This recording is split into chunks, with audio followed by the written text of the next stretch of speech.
Hello, welcome to today's Colin Murray and Friends podcast. Two guests in the show. Colin Cooper popped on to talk about Derby Middlesbrough, huge game in the Championship, so we'll whack that in at the end. Before that, a really good Murray meets, I think, with James DeGale. Get a real idea of his true character. Now he's all grown up and heading towards a world title, so really enjoyed having him in. And unfortunately, Mike Tyndall was co-hosting today, so we did a little mini preview with him of this weekend's Crunch Six Nations climax, the 3 games and his predictions and the score. So we'll start with that. On DAB Digital Radio and 1089 and 1053 AM. Talksport. If ever there was a roller coaster of personal sporting emotion for me, it's going from giving away tickets to Northern Ireland at home to Finland to bloody this. Sweet love, sweet chariot, coming forth to carry me home. Sweet love, sweet chariot,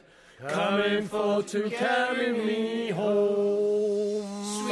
This is a section of the show with Mike Tyndall, former Rugby World Cup, whenever we talk about the Six Nations. It's quite catchy. I like it. It's quite catchy. What a great game, though, in Wales, eh? Well, I just thought, I know obviously it's going to hurt, but the Welsh defence was imperious. We talked about it yesterday in the show. It was, deserves all the credit. What went right for Wales? Was it simply that? What went wrong for Ireland? I thought our discipline in the first half, watching it back. I do worry a little bit for Ireland, though. I think they're We can lose that track now! Keep it going. It's fueling me. I do worry a little bit for Ireland. They've only scored 4 tries in the Championship, one of them being a penalty try. And yes, they've made. I think they were quick to jump to the defences that everyone's talking about, their kicking game and how and I think they went out against Wales to play a different type of game. But what summed it up for me is they were 2 metres away from Wales' line and they ended up 30 metres away from Wales' line because they just do one-out passing. There's nothing. They've got a few really nice plays with inside-outside of Sexton and the wingers get involved that way, but a lot of it is just forward one-out runners. So, Sunday, how are you going to spend it? Because I talked about it in the show yesterday. Saturday. If I go to Murrayfield on Saturday, where do I watch the England game? It's going to be a mad rush. It's almost a better day for a bar for me. But then I thought of the highest stakes ever.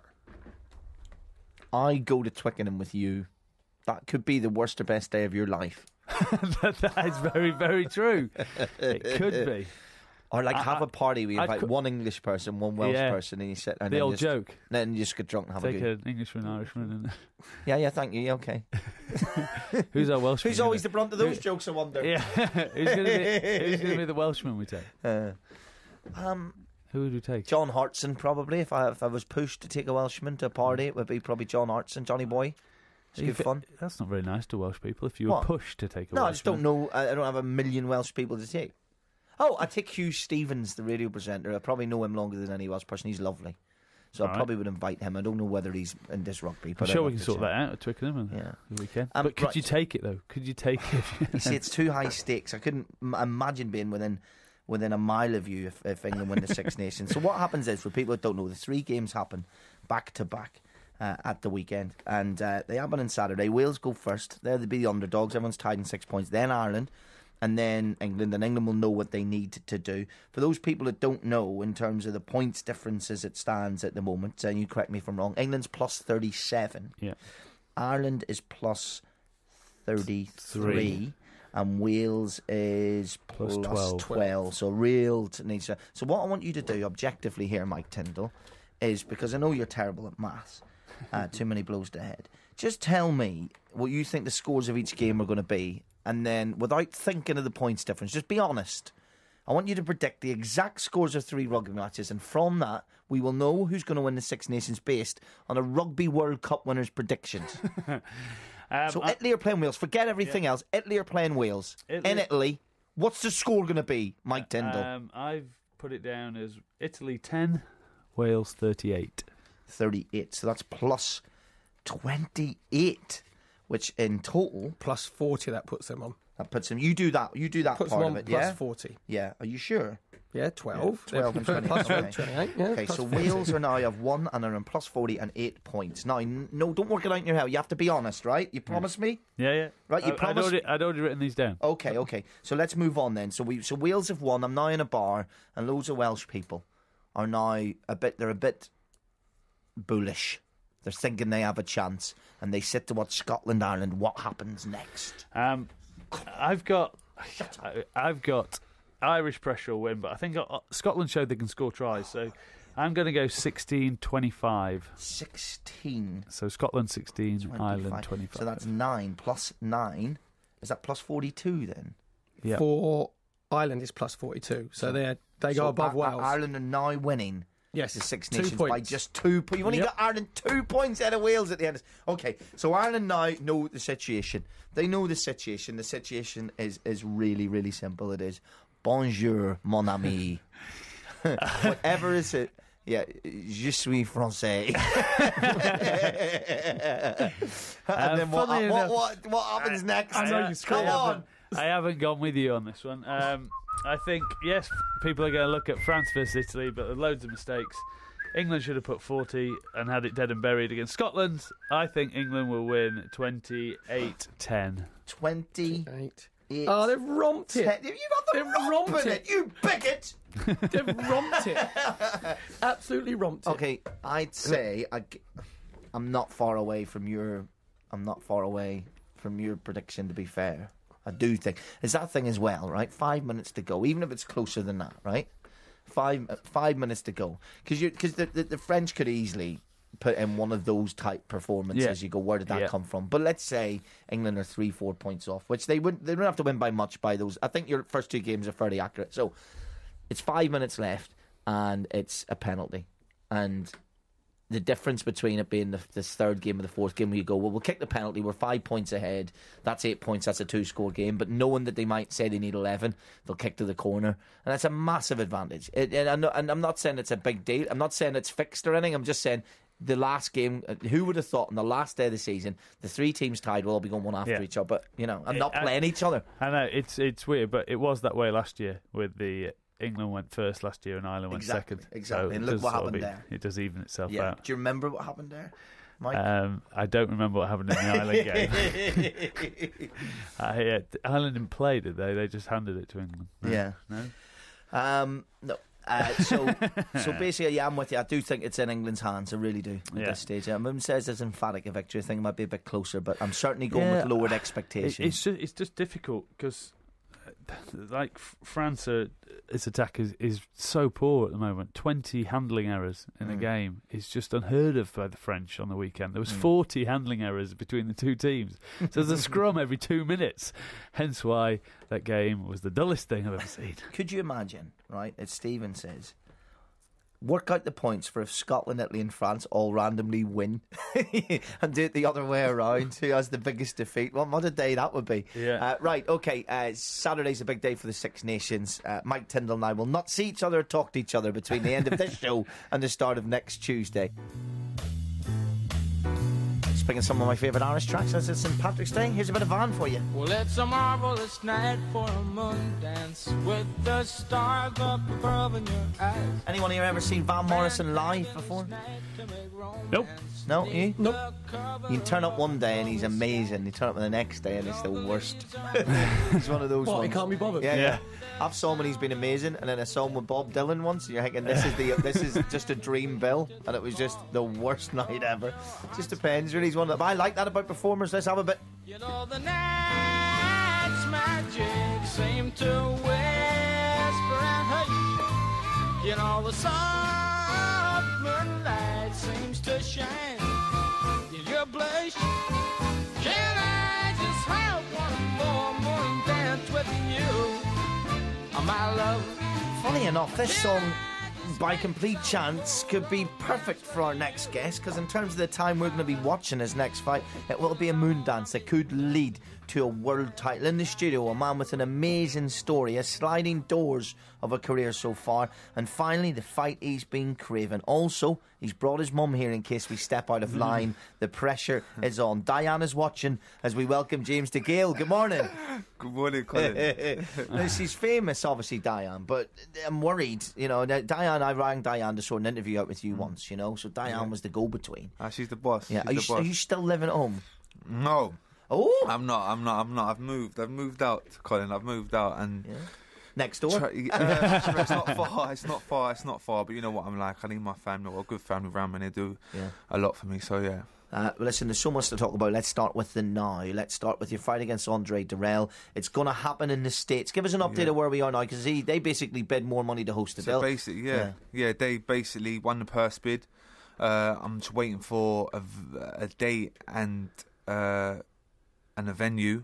Hopefully, I'll know in the next couple of days. But something's fishy here. Because, what are you worried about? No, I'm just worried about they've put in this high bid, this mad bid, which was $3.1 million, which is a lot of money, but they still haven't given me a date or a venue yet, and the fight has to take place within the next 5 weeks. It's a bit weird. Something's fishy. Do you know what, though? I'm not too sure. James told you, I'd take that as a massive compliment, because you said it was £1 million more, wasn't it? Eddie Hearn bid. Yeah. That would, for me, would mean that they are worried.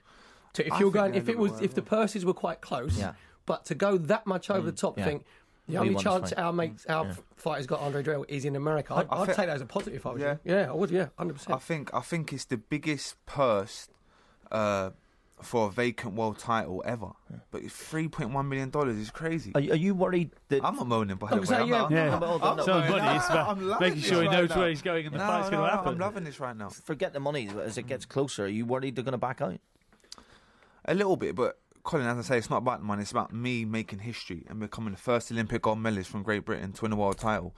It's a lifelong dream, man, since the age of 9, 10, since I started boxing, watching the likes of Nazim, Ben, Calzaghe, becoming a genuine world champion. And that's what it's about for me. Obviously, the money helps. Yeah, of course, I'm a prize fighter. But come on, winning a world title and making history, that's what it's about. What's it likely to be? Well, I've heard rumours Chicago because he's from Michigan. But then I've heard Mayweather Pacquiao May the 2nd. I've heard a couple things. What, undercard? So, the undercard of Mayweather Pacquiao. So imagine that. I know. Yeah. Listen. God, can you imagine that? Boxing on the undercard of that. I'm for that. I'm for a world title. I will definitely come and support you. Let's talk tickets. Just a question, James. If it was on the undercard, how many comps do I get? Yeah. Listen, have you heard the prices for the tickets for that fight? Unbelievable. It's crazy. Unbelievable. The fight itself, I think it'll happen. I think Perry's right. I think they'll wait as long as they can. They'll make it as disruptive for you as they can in terms of training camps and all that. The fight itself, I find quite intriguing, really, because you basically have. There's two moments in both of your careers that has been problematic. You lost a very close decision to George Groves, and then had to fight to get this chance, and it's been years in coming. On the other side, he had a neurological issue after his fight with Abraham, and the last, 3 of his last 4 fighters don't even have Wikipedia pages. No. I have no idea what to expect from Andre Durrell when he comes up against a class opponent in you. I know. And this for you as well is this big challenge, because you fought to get the quality opponent. You struggled to get those because of what's been happening since the Groves Frott situation while you've had to watch on. This is a real step into the unknown. This is a really intriguing fight. This is a real intriguing fight. Listen, Andre Durrell is a quality of a fighter. He's a former Olympic medalist back in 2004. His professional record's nearly perfect, apart from the one loss against Carl Froch, which a lot of people thought he won, Colin. A lot of people thought he won. This guy's quality is a tall southpaw. He's slick. He moves well. He puts his shots together well. And most importantly, he's confident in his ability. He's more confident than me. Seriously, well, there you go. That's why it is. Even me, I'm a bit I'm nervous. I'm ready. I'm intrigued what he's got in his locker, because I'm thinking, this guy's a very confident, a typical flash, confident American. I'm saying that, but it's going to be a good fight. But surely that makes it easier for you to train. Of course, the motivation. You've just talked about things that you're a little bit worried about what's going on, that you haven't got a venue, but when you're fighting someone like that motivation-wise, that switches you right on. Of course. Listen, as I say, this guy is very good, and it's just if anything, I'm a bit scared, but sometimes I fight better when I'm a little bit scared and a bit nervous and a bit... You know what I'm saying? Yeah. To be fair... James's left jab and his right hook looks quite good there, doesn't it? As he's talking about it, it's actually a little warm up there. Why have we all just backed away from the table just that little bit further? It's an interesting fight. If it happens here, you win the fight for me. If it's at the O2, you win the fight for me. happening on his terms where he has it puts it back in the mix for me, and you know that. Yeah, of course, Colin, I know that. It's very. That's why the home advantage. You really want it, and they've bid a lot of money to get over there. But as Perry says, they must be worried. So listen, I'm going to take it as a compliment, and I'm just going to keep on training hard. And when fight night comes, I will be ready, and I will make history and become the first Olympic gold medalist to win a world title from Great Britain. I'm telling you. Do you think because of where it is, you're going to have to knock him out? Well, do you know what? Kell Brook done it last time out. He's done it. It does happen, but it's just hard. It's rare. But Kell Brook done it. Darren Barker did it. Amazing. Darren Barker. Jim McDonald, yeah, of course. Jim McDonald keeps on going on about the ragamuffin man, Lloyd Hannigan. Yeah. Lloyd Hannigan. Don Curry, didn't he? Yeah, when he beat Don Curry, and it's true. It does happen. You got to go over there and just do the business and be confident and go and do it. Yeah. I've got a message for you from George Groves. Ugly kid. No. Let's just say there's never been a nice word swap between them in about 15 years. And we've had George in the show, and you in the show. And I said, have you anything you would like to say to James DeGale? And this is his message to you. Good luck with your title shot. Oh, thank you, George. Oh, wow. Is that what? Okay. Thank you, George. I'll bet he does say good luck. You win. He's fighting. He's going to get. That's what millions. But you know what is the Colin? He had the chance. Darrell was going to step aside, and we was going to fight at O2 Arena for. I think Eddie Hearn offered him £2 million at O2 on 24th, and he turned it down. It's for a world title against someone you don't like. And he was getting paid extremely well, and he turned it down. He must have made so much money out of that last fight against Talksport. He don't need me, that's it. He's still recovering from that. Yeah. He's still trying to get up from that one. It was an amazing fight. We'll talk about that next, because it has to happen again, and it has to happen before you're both 30 blooming 5. If I have to pay for it myself, we're going to see it two times more at least. But from tiny acorns, it's not been a great history. There's been a lot of problems, but good luck. I just want to quote what just happened. George Groves to James DeGale. Good luck with your title shot. James DeGale to George Groves. Thank you, George. Right, we'll take a quick break. On DAB Digital Radio and 1089 and 1053 AM. Talksport. James DeGale is with us. He's fighting for a vacant world title against Andre Durrell in 5 weeks, and we're still waiting for a date and a venue. It is going to be in the States. He thinks there's something fishy going on. You expect to get it in the next couple of days? Well, hopefully. I've got a meeting with Eddie today at 4 o'clock, straight after this. So hopefully I know more, Colin, man. Hopefully I know more. Is that meeting with A, Eddie the Eagle, B, Eddie Large, or C, Eddie Hearn? So how do you prepare for a fight where you don't have a definitive date? Well, we roughly know it's going to be the end of April, hopefully beginning of May. So I roughly know when it's going to happen, but it's about confirming it. But listen, I've been in the gym for the past 7-8 weeks training like a Trojan. Obviously, I'm trained by Jim McDonald. The guy is the fittest 54-year-old you'll ever meet. He does all my long runs with me up Hampstead Heath. He even does a bit of technical sparring with me. The guy is unbelievable. So, I'm going to be in fantastic shape. So I've just been training hard, but just about getting that date, Cole. I need to get my mind on it properly. Jim is a firebrand. He's unbelievable. He told me facts about smoking. It just stuck in my head so long, I eventually gave up. And he's I've got this little app, gives me advice, and he's unbelievable. It's almost like when I look at that, the next thought's always what he told me. Right, so you pass that on to him, and I'm always grateful for that. I read a piece of it in a way in terms of you want to win this as much for him as for yourself. Of course, listen, this. Remember, he boxed for 2 world titles when he was a fighter himself, and just missed out. Then he made comebacks in '97. Like he was in the game a bit too long, but he loves the sport. Like his life is his family, his kids, boxing, and me probably. Yeah. You know what I'm saying? The guy is just.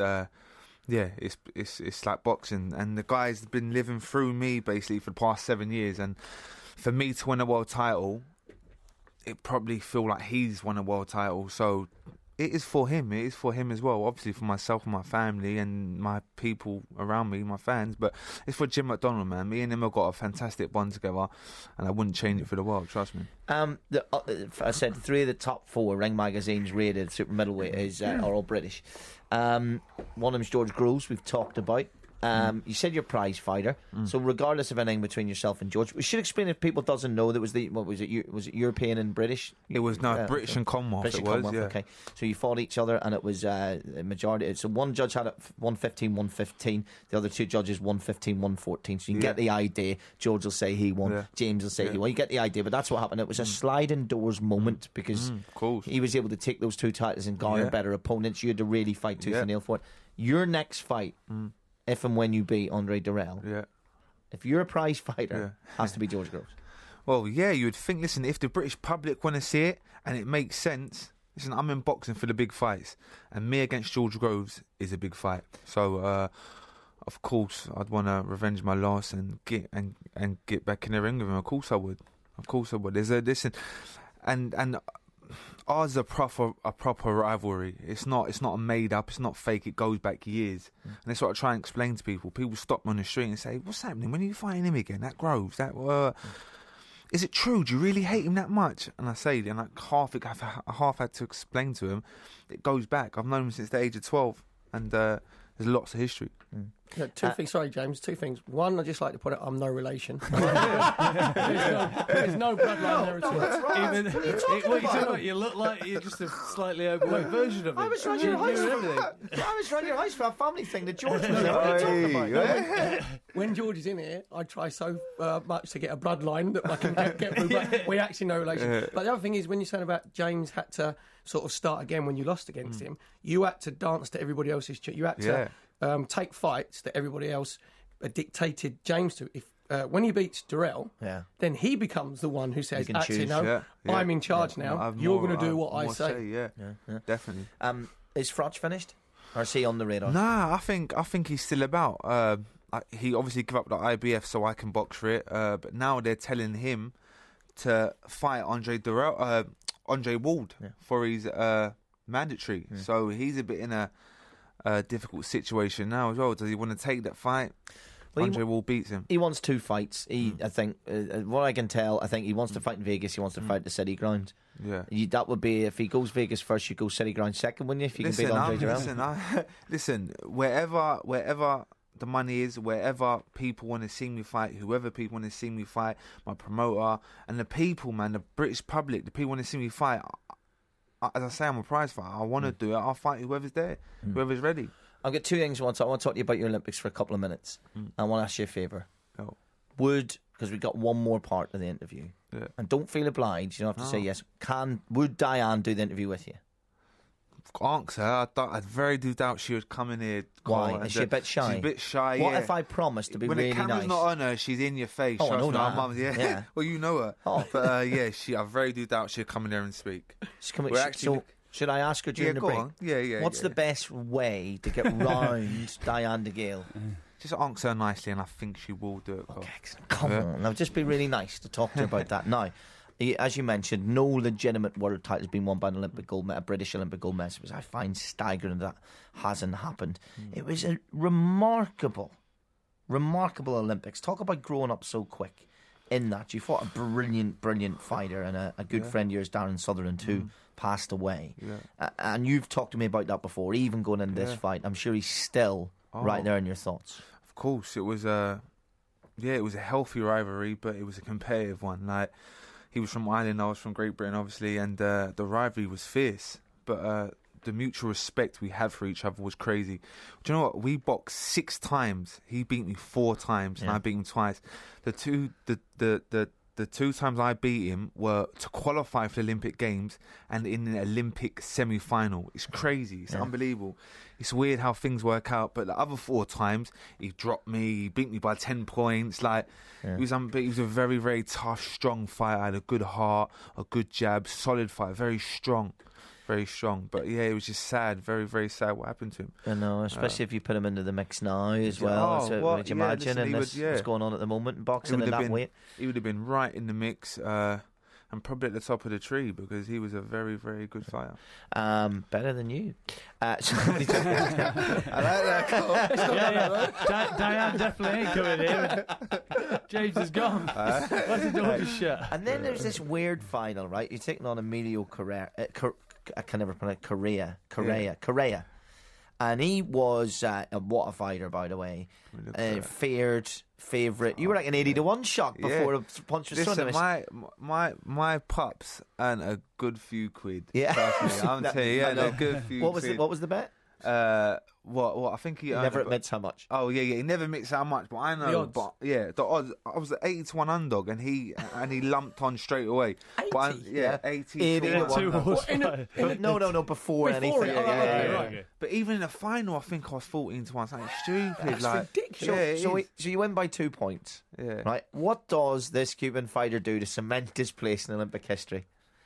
He bites James DeGale. How was he not disqualified? I know, it's crazy. You want to see it? But I'm actually glad he didn't get disqualified, Cole, because if you got disqualified and I won the gold medal by disqualification, I'd been So I'm actually glad it went on, and it was. Were you in the referee again? No. Do you know what? At the time, I probably thought, do you know what? Go on, disqualify him. Go on. Yeah. Might have gone, go on, please. It was hard, weren't he? He was tough. The typical Cuban. Yeah. The thing is, that's quite talented, though, isn't it? Yeah. Like with a head guard on and a gumshoe. To bite crazy. someone, you think that's quite a good play, though. Yeah. It's good. Anyway, jaw. He beats him. What a win that was. And it doesn't get talked about enough in terms of underdog Olympic wins. It is right up there with James DeGale. And I think as well, in many ways, George Groves has got bursted bubble press and people have got to know him, and he went in a villain, came out a hero in Manchester. You haven't had it, so it's good to have you on for a proper period of time, because I would have had it before I first met you. Your image was not what you're like. Of course, I think it's really good that you're having these fights. I hope you beat him just so people can get. Steve says exactly that. He goes, I've never been a fan of James DeGale. He says, listen to him today. I've changed my opinion. He sounds so humble. No, he is. The reason why George and James don't like each other, and they'll hate this, they're quite similar people. Don't tell them. It's so true. Your careers are the same. You want the same thing. You're both approachable guys. You can DM them on Twitter. They get back to you. You can phone them. They get good fab. Sat with both your families now. And that's the thing. But that sometimes breeds the worst type of contempt. You're not having that at all, are you, James? Brilliant. Right. Cool. Let's see if Diane will join us. We'll go and have a chat with her. Tell me why I don't like Mondays. Tell me why I don't like Mondays. Tell me why I don't like Mondays. I want to shoot. The whole day down. Ding, ding, ding. The Irish tunes for St Patrick's Day in and out of the breaks today. I once saw the Boomtown Rats live, no expectation whatsoever. It was on a festival bill, like 16, I don't care. Rage Against the Machine are playing the other side of them or whatever. And believe it or not, on the same stage. Crowded House, Rage Against the Machine, all on the same day. Anyway, they were amazing. So good live. Underrated, you know, and from that point of view, Bob Geldof. Other Irish tunes, I'll go have a bit of Ash at some stage, I reckon, before 1 o'clock as well. In the studio is James DeGale. He's fighting Andre Durrell in about 5 weeks from now, just waiting on that date. It's the vacant IBF title. It's such a fight, and I've asked Diane to come in, Diane DeGale, who's very important in the story of James DeGale, into the studio, but she's traditionally media shy. Diane has rejected the chance to appear on national radio today. She has gracefully turned down the opportunity to sit in the studio, but has made a deal, like all good boxing managers do. She's made a deal. I quote, if and when my son wins his world title in 5 weeks from now, I will come in and spill all of his secrets on national radio. That's a quote. Would as well. All of them, James. So if you're watching the fight and it's in the 9th round and James is in control of it and he's won all 9 rounds, and all of a sudden you think he's taking his foot off the gas a bit, you know why? Because he fears Diane in front of a national microphone.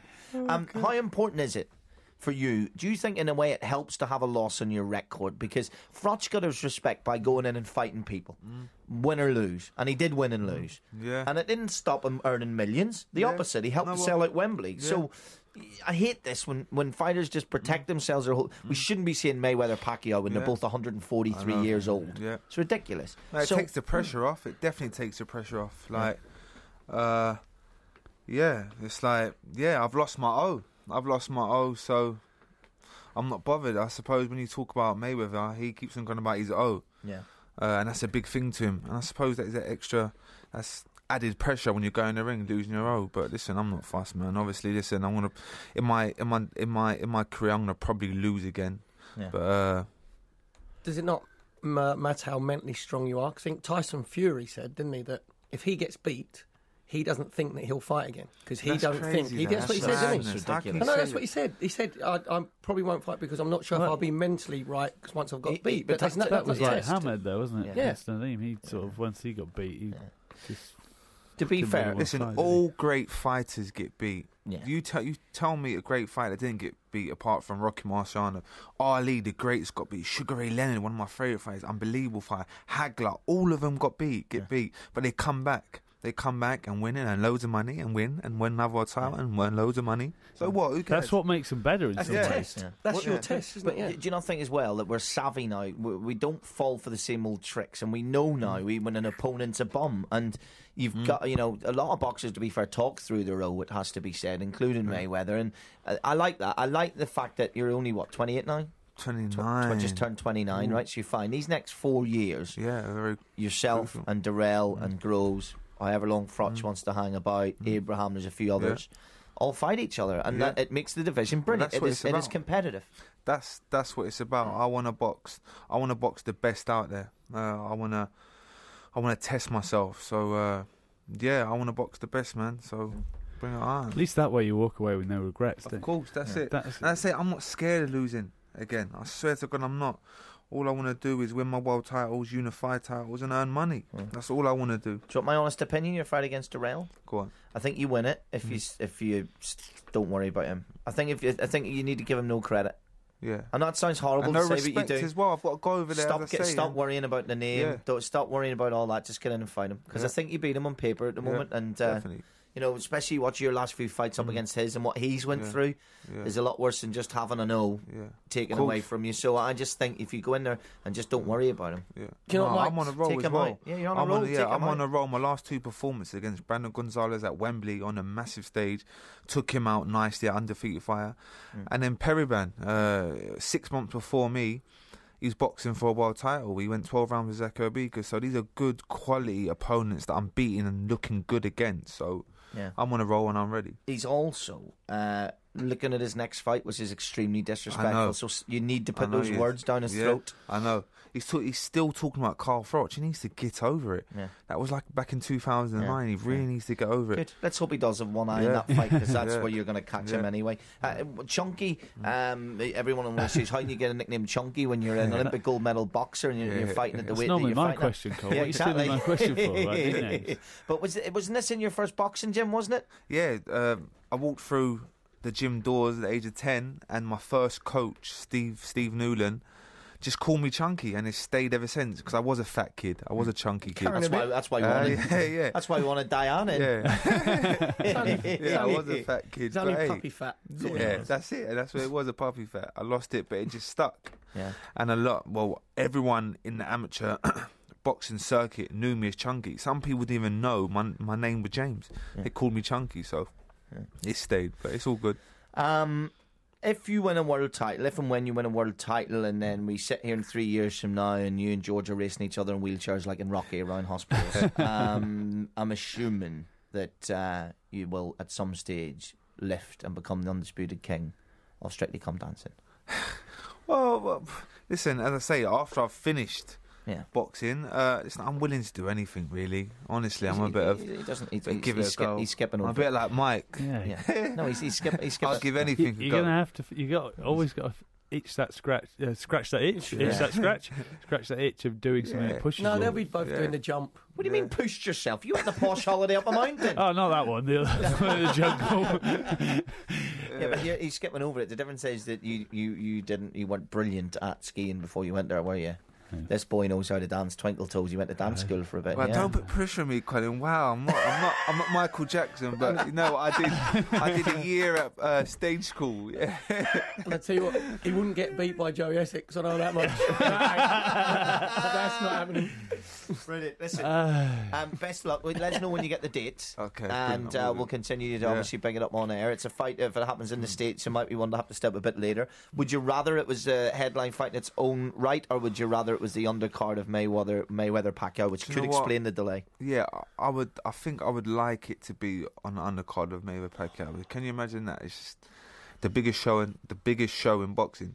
It'd be fantastic to win a world title, wouldn't it? It might be a little bit like supporting you two, though. When you think you're big until you get there, and then they go, "You don't even have a dressing room." But it don't matter though, Cole. Trust me, I don't care. Let me just go there, get my world title, get paid, and come back. But it'd be an honour to be there and watch that after. Good. And then when you win that, we're going to get you and Groves in before you fight. And we're going to make you sit opposite each other and together talk, in this small room. You sure? Yeah. We're going to make you talk normally.